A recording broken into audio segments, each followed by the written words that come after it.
Swastiastu. Swastiastu.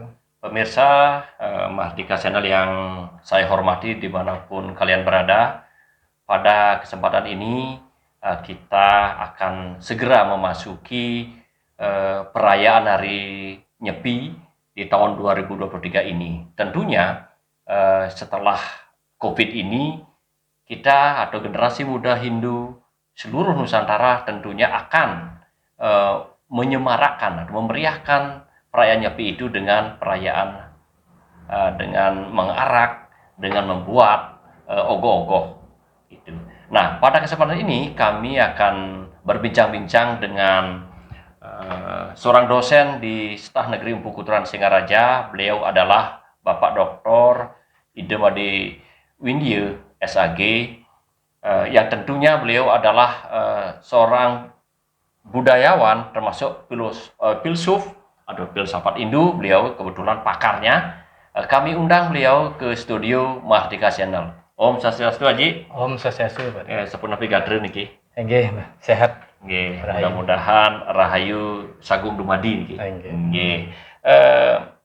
Kita akan memperingati atau merayakan Hari Raya Nyepi di tahun 2023 ini pada bulan Maret yang akan datang. Tentunya antusias generasi muda Hindu yang ada di Bali bahkan di Indonesia mempersiapkan ikut nyangre karya agung Nyepi ini dengan meriahnya, karena 2 tahun terakhir kita dihadang oleh COVID-19 nih. Nah, ada pertanyaan dari beberapa masyarakat bahwa apakah boleh ogoh-ogoh. Nah, yang kedua, apa sih maksud dengan ogoh-ogoh? Dan yang ketiga, bagaimana kok ada ogoh-ogoh? Ada kaitannya nggak dengan perayaan Nyepi? Lurus sih. Terima kasih. Om Swastiastu, Pak. Swastiastu. Pemirsa Mahardika Channel yang berbahagia. Jadi benar sekali apa disampaikan oleh Pak D. Aryasir tadi, bahwasanya kita sudah 2 tahun ini tidak menyelenggarakan pesta ogoh-ogoh atau festival ogoh-ogoh yang tentunya ini menjadi ditunggu-tunggu oleh anak muda. Nah, kalau ogoh-ogoh sendiri ya itu berasal dari kata ogah-ogah. Kenapa ogah-ogah? Karena itu digoyang-goyangkan ya. Nah, digoyang-goyang sehingga menjadi ogah-ogah, diogoh-ogohin. Nah, ini sesungguhnya adalah wujud kreativitas anak muda Hindu di dalam menyongsong tahun baru ya, tahun baru Saka. Nah, kebetulan tahun 1983 itu baru diakui secara resmi sebagai libur nasional, maka diperkirakan pada tahun tersebutlah mulai ogoh-ogoh ini tersebar seluruh Nusantara, tidak hanya di Bali, yang memang awalnya adalah di Bali sendiri. Nah, di mana makna daripada ogoh-ogoh itu adalah perwujudan dari sang kala ya. Nah, kala ini maka wujudnya adalah dibuat serem, tinggi besar, mata melotot, bertaring gitu. Nah, ini adalah wujud kala. Nah, sesuai dengan lontar kala tatu, itu adalah kala yang lahir sendiri di tengah samudra dalam wujud raksasa yang mengerikan dan badan besar. Ini ingin mencari ayahnya. Nah, sehingga di sanalah disebut dengan Batara Kala, telah diakui oleh Siwa sendiri sebagai anak atau putra, kemudian oleh ibunya Dewi Giriputri, maka sang Kala ini sudah mulai menyusup ke dalam ruang atau buta ya. Nah, sehingga apa? Manusia Hindu ini memaknai waktu tersebut adalah termasuk yang sangat mengerikan ya. Karena waktu tidak hanya selamanya manis yaitu ketika kita bahagia waktu tersebut terasa manis, tapi ketika kita sakit bahkan ajal akan tiba, nah di sanalah waktu itu akan terasa mengerikan. Nah, dengan demikian juga kala itu bergelar juga api, sehingga menjadi kala agni ini yang ditakuti. Nah, bagi orang-orang yang tidak memahami bagaimana jalan untuk mencapai yang namanya kelepasan, sehingga merasa takut.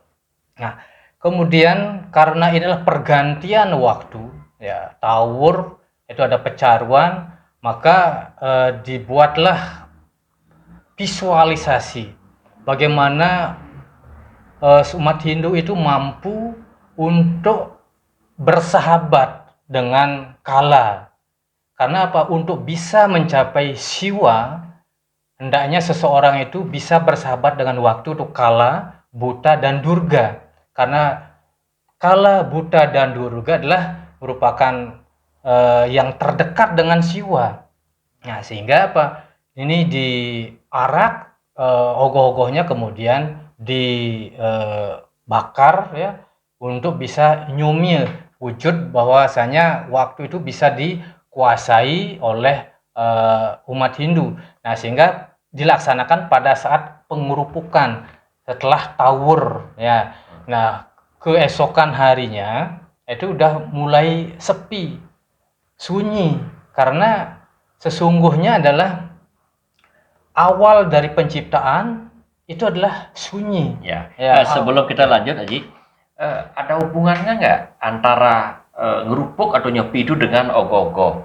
Kemudian yang kedua, boleh nggak tidak pakai ogoh-ogoh? Jadi beberapa desa adat ada yang memberikan kesempatan generasi mudanya untuk berekspresi, berapresiasi untuk ngarah ogoh-ogoh, tetapi ada beberapa desa yang tidak. Beberapa desa adat ada saja yang tidak. Oke. Nah, ada hubungannya kalau tidak? Apakah konsep budaya dewaya itu berlaku bagi kedua desa adat yang kontroversi? Oke.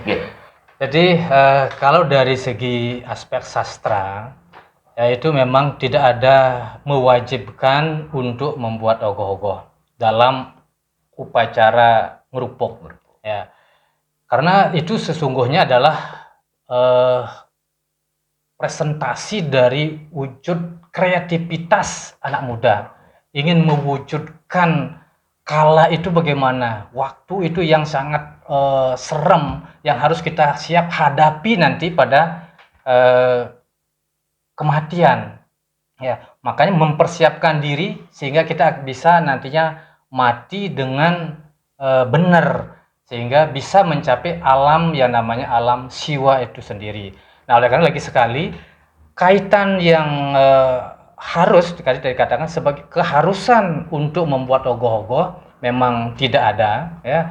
Namun tidak salah, ya. Artinya tidak salah juga dilengkapi dengan ogoh-ogoh tadi, karena Hindu yang di Nusantara ini kan pengaruh tantranya cukup kuat, sehingga di sana harus ada mantra, yantra, mudra, mandala, kayak gitu.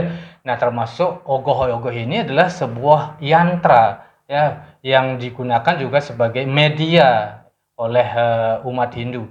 Namun kalau tidak juga tidak masalah, karena dalam Banten, ya, Banten pecaruan itu sudah sebenarnya lengkap juga untuk mensimbolkan Buddha kala tersebut disomye dengan menggunakan mantra-mantra sulinggih, ya. Jadi cukup kalau memang tidak dilaksanakan. Tapi kalau dilaksanakan juga sangat bagus, dan bahkan pemerintah Provinsi Bali itu sengaja membuat festival, ya, festival untuk ogoh-ogoh. Namun kadang-kadang kan tidak harus di pengerupukan, juga pada hari jadi provinsi, hari jadi kabupaten itu juga bisa dilaksanakan kalau itu memang ada kaitan dengan festivalnya. Jadi seremonial, bukan kepada ritual yang bersifat sakralnya. Terakhir, Ya. terakhir ini, terkadang ada nggak nilai estetika atau nilai etika pada pembuatan atau atraksi ogoh-ogoh? Apakah boleh Buddha Kali itu diganti dengan figur tokoh politik? Karena akhir-akhirnya apalagi tahun politik ini banyak diganti dengan figur-figur politik gitu. Misalnya siapa yang tidak disukai, beliau yang difigurkan di ogoh-ogoh itu. Menurut Aji gimana nih? Menurut saya kurang etis, ya, kalau menggunakan figur-figur lebih untuk politik, ya. Sebaiknya, karena ini adalah ogoh-ogoh yang tadinya kalau pada hari tawur, ya, sebaiknya memang penggambaran Buddha Kale. Tapi kalau di festival yang itu tidak ada kaitan mungkin dengan tawur tersebut, bisa dalam wujud mungkin yang lain. Namun saya harapkan karena terkait dengan tahun politik jangan sampai kegiatan itu juga nantinya membuat perpecahan ya, karena ini mendukung A, mendukung B, dengan demikian terjadi perpecahan. Jadi kurang etis. Ya. Nah, oleh karena itu dalam pembuatan pun ya tetap apa namanya estetikanya harus juga dibuat, etikanya juga dalam mengarak ogoh-ogoh pun itu etikanya harus ada. Jangan kunyah dulu ya, mabuk-mabuk sehingga membuat suasana gesekan. Ya. Nah, kita ingin baik, kita ingin damai, harmoni, jangan sampai gara-gara hal sepele tadi etika kurang sehingga menyebabkan gesekan dan bahkan mungkin dendam antar desa sehingga terus terjadi perpecahan. Itu Pak. Terima kasih. Oke pemirsa, demikian tadi bincang-bincang kami bersama Bapak Dr. Idem Winnie. Beliau adalah dosen Setah Negeri Empu Puturan Singaraja tentang ogoh-ogoh di tahun politik ini 2023. Pemirsa, untuk keberlangsungan channel ini mohon sekiranya Anda untuk subscribe, like, comment, dan share video ini. Demikian bincang kami akhiri dengan mengaturkan para mesanti. Om Santi Santi Santi. Om.